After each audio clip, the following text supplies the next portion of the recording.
Hello everyone, welcome back to Vaira vlogs in Kannada. ಎಲ್ಲ ಹೇಗಿದ್ದೀರಾ? I hope ನೀವೆಲ್ಲ ತುಂಬ ಚೆನ್ನಾಗಿದ್ದೀರಾ ಅಂತ ಅಂದ್ಕೊಂಡಿದ್ದೀನಿ.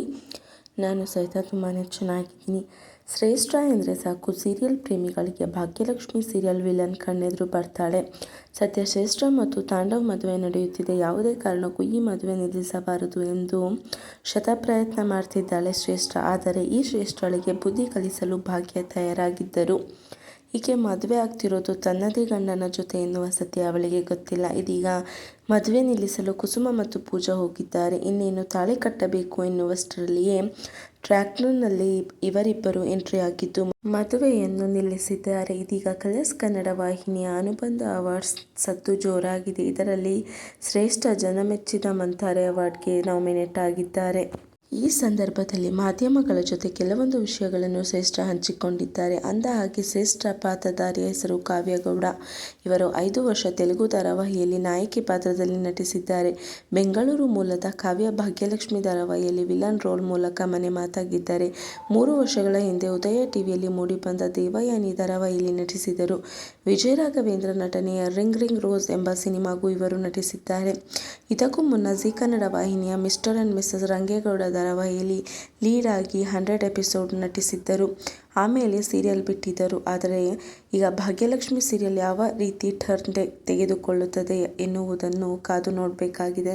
ರಿಯಲ್ ಲೈಫ್ನಲ್ಲಿ ಒಂದು ವೇಳೆ ಭಾಗ್ಯಲಕ್ಷ್ಮಿ ಸೀರಿಯಲ್ ರೀತಿ ಆಗಿ ಭಾಗ್ಯಳ ಜಾಗದಲ್ಲಿ ನಿಮ್ಮ ಹುಡುಗನನ್ನು ಯಾರಾದರೂ ಹೀಗೆ ಮಾಡಿದ್ರೆ ಏನು ಮಾಡ್ತೀರಾ ಎನ್ನುವ ಪ್ರಶ್ನೆಗೆ ಕಾವ್ಯ ಅವರು, ಆಗ ನಾನು ಭಾಗ್ಯಳ ರೀತಿನೇ ಆಗ್ತೇನೆ. ಆದರೆ ಭಾಗ್ಯ ಅವನನ್ನು ಕೊಲೆ ಮಾಡಲಿಲ್ಲ, ನಾನು ಮಾಡ್ತೇನೆ ಅಷ್ಟೇ ಎಂದಿದ್ದಾರೆ.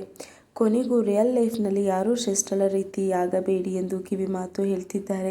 ತಮ್ಮ ಈ ಕ್ಯಾರೆಕ್ಟರ್ ಕುರಿತು ಹೇಳಿರುವ ಕಾವ್ಯ, ನನಗೆ ತುಂಬ ಜನ ಈ ಕ್ಯಾರೆಕ್ಟರ್ ನೋಡಿ ಬೈತಾರೆ, ಹೊರಗೆ ಹೋದರೂ ಬೈತಾರೆ, ಸೋಷಿಯಲ್ ಮೀಡಿಯಾದಲ್ಲಿ ಅಕೌಂಟ್ನಲ್ಲಿ ಬಂದು ಬೈತಾರೆ. ಆದರೆ ಒಬ್ಬ ಹುಡುಗನಿಗಾಗಿ ಯಾವ ಮಟ್ಟಕ್ಕೆ ಹೋಗುವಷ್ಟು ಲವ್ ಮಾಡ್ತಾಳಲ್ಲ ಎಂದು ಖುಷಿ ಪಡುವವರು ಇದ್ದಾರೆ ಎಂದಿದ್ದಾರೆ ಕಾವ್ಯ. ಇನ್ನು ಸಂಬಂಧಗಳ ಕುರಿತು ಮಾತನಾಡಿರುವ ಅವರು, ಪ್ರೇಮ ಸಂಬಂಧಗಳ ಹಾಳಾಗುವುದು ಒಬ್ಬರನ್ನೊಬ್ಬರ ಮಧ್ಯೆ ಅಂಡರ್ಸ್ಟ್ಯಾಂಡಿಂಗ್ ಇಲ್ಲದೆ ಇರುವ ಸಂದರ್ಭದಲ್ಲಿ. ಆದ್ದರಿಂದ ಅಡ್ಜಸ್ಟ್ ಮಾಡಿಕೊಂಡು ಹೋಗುವ ಗುಣ ಇಬ್ಬರಲ್ಲಿಯೂ ಇರಬೇಕು ಎಂದಿದ್ದಾರೆ. ಮದುವೆ ಎನ್ನುವುದು ಬ್ಯೂಟಿಫುಲ್ ರಿಲೇಷನ್. ಈ ಸಂಬಂಧಕ್ಕೆ ಒಪ್ಪಿಕೊಳ್ಳದಿದ್ದರೆ, ಇದಕ್ಕೆ ರೆಡಿಯಾಗದಿದ್ದರೆ ಮದುವೆಯಾಗಬೇಡಿ ಎಂದಿದ್ದಾರೆ ಕಾವ್ಯ. ನಮ್ಮದು ಬ್ಯುಸಿ ಶೆಡ್ಯೂಲ್ ಇರುತ್ತದೆ. ಕೆಲವೊಂದು ಫ್ಯಾಮಿಲಿಗೆ ಟೈಮ್ ಕೊಡಲು ಆಗಲ್ಲ. ಅಂಥ ಸಂದರ್ಭಗಳಲ್ಲಿ ಇಬ್ಬರು ಅಂಡರ್ಸ್ಟ್ಯಾಂಡ್ ಮಾಡಿಕೊಳ್ಳಬೇಕು, ಸ್ವಲ್ಪ ಮಟ್ಟಿಗೆ ಕಾಂಪ್ರಮೈಸ್ ಆಗಬೇಕು. ಆಗದ ಸಂಸಾರ ಸುಂದರವಾಗಿರುವುದು ಎಂದಿದ್ದಾರೆ. ಅದೇ ವೇಳೆ ಸೀರಿಯಲ್ನಲ್ಲಿ ತಾಂಡವ್ ಜೊತೆ ಮದುವೆ ಆಗ್ತಿರೋದಕ್ಕೆ ಮಿಶ್ರ ಪ್ರತಿಕ್ರಿಯೆ ಜನರಿಂದ ಬರ್ತಿದೆ ಎಂದಿದ್ದಾರೆ ಕಾವ್ಯ. ನೀವು ಮದುವೆಯಾದ್ರೇನೆ ತಾಂಡವ್ಗೆ ಬುದ್ಧಿ ಬರೋದು, ಅದಕ್ಕಾಗಿಯಾದ್ರೂ ಮದುವೆ ಆಗಿ ಎಂದು ನೆಟ್ಟಿಗರು ಕಾಮೆಂಟ್ ಮಾಡ್ತಿದ್ದಾರೆ ಎಂದು ನಟಿ ಕಾವ್ಯಶ್ರೀ ತಿಳಿಸಿದ್ದರು.